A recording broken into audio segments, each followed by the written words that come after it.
This week's Parsha is Chol HaMoed Pesach, and I would like to focus in on the holiday Pesach itself as it is in the Chumash.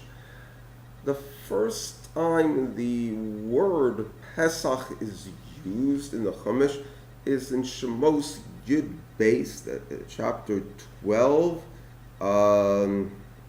verse 11, where you have the mitzvah to bring the carbon Pesach, and it says that you will eat it b'chipazon, quickly. Pesach hu la'Hashem. Pesach, it is to Hashem.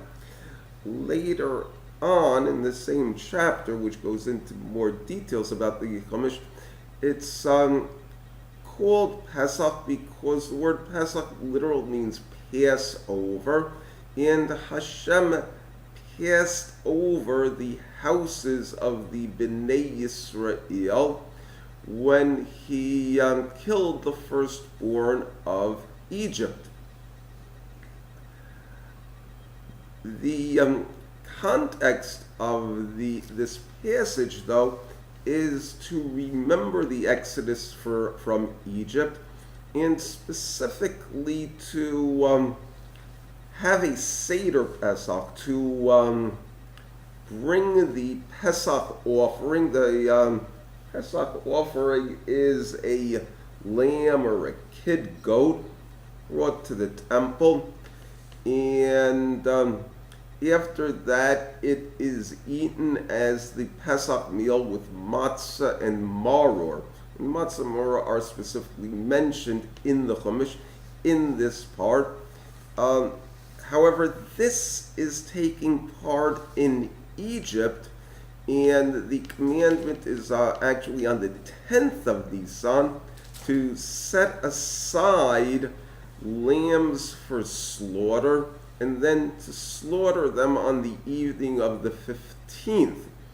To take the blood, to let the blood flow into a bowl, and then take hyssop, basically an absorbent plant, and then rub the blood on the two doorposts of the house and the lintel.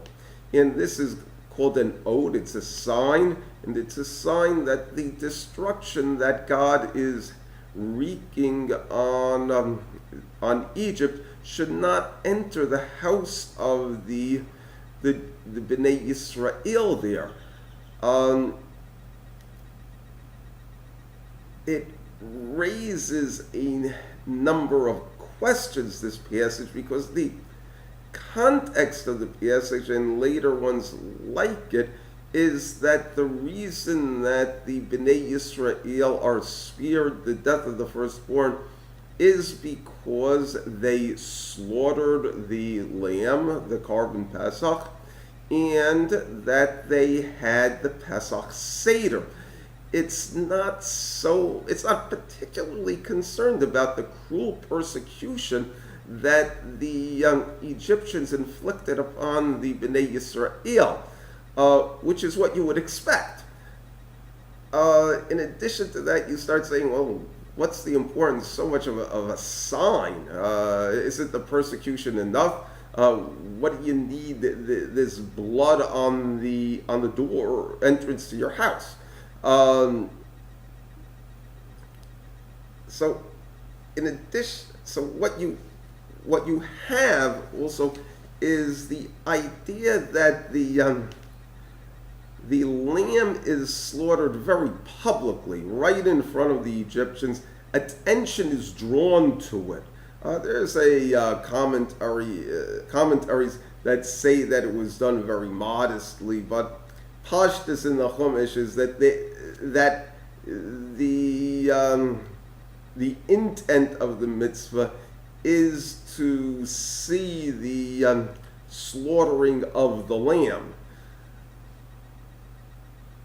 The choice of the lamb is discussed by the commentary, specifically the Kli Yakar and the Ramban, that adds some illumination to the ideas being conveyed by the Chumash, is that the lamb, it was both an astrological sign, the mazel for the month of Nisan. It's when the sun goes into the constellation of Aries, which is the lamb.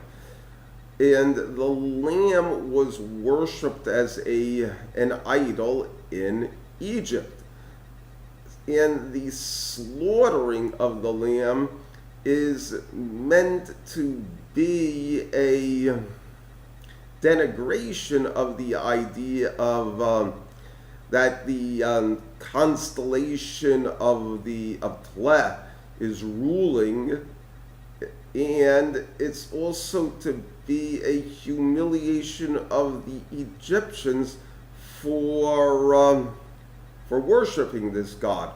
The ideas from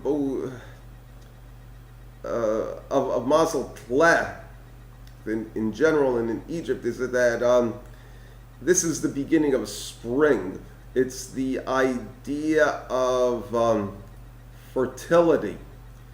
The fertility is often considered a god within various cultures, especially the ancient Greeks worshipped it. The basic idea is a denigration of that we should pay great attention to nature, and that the symbols related to it should not be considered to have supernatural powers, that if you worship them and you make offerings to them, burn incense or worship them in their own ways, that it's not going to give you rain in its time or fertility in the fields. That was the idea. That's the idea that is being discredited. The basic idea in the Chumash concerning persecution seems to be that persecution is not precisely evil or greatly evil in itself. It depends on who and what is being persecuted, and as well as the concepts of nature. If a cat kills a mouse to eat, and another cat that's bigger takes the mouse from the smaller cat, neither of the cats are considered evil. But if you're talking about from a religious standpoint, if a person makes something, he takes a piece of wood and he carves it into a useful object, it's considered his. And if someone forcibly takes it from him, he's considered a criminal. If a person finds something, the first person to pick it up gains legal possession of it. You are not permitted to by force take it from him. The idea of the law of the jungle is that the strongest, the fastest, and the most cunning are the ones that are on top, as opposed to the religious point of view that seems to favor the ones who are the most creative. And these are the ideas that seem to be being brought out in the Chumash, that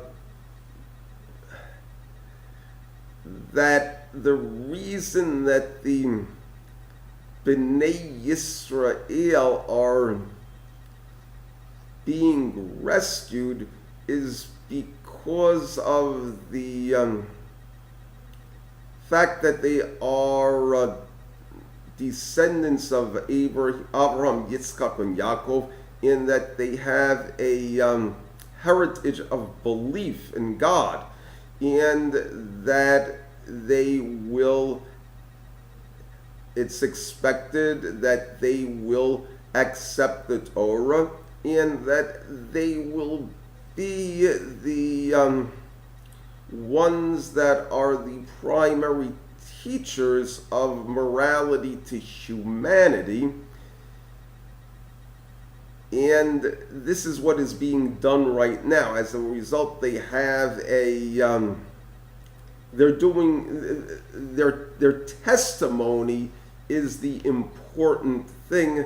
The fact that they were persecuted is of secondary importance. The idea of bringing out the nature of the soul and suppressing the nature of the body, which is the idea of Egypt was the supremacy of the body.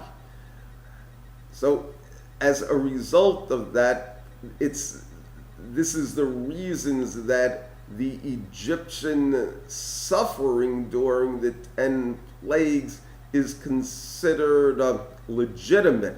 It specifically says concerning the Egyptians that their gods were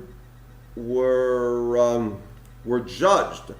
The idea of a god in Hebrew, it's Elohim, which is a variant of the word power. From what do you derive your power? In the case of nature, strength is a very important thing. In the case of religion, it's the desires of the soul, which is considered a part of God himself, that he has implanted in your body. The idea is that the body should be subservient to the soul. So essentially the reason that the B'nai Yisrael are being redeemed is because they have started in their mission of opening up the eyes of the blind to the light that is above.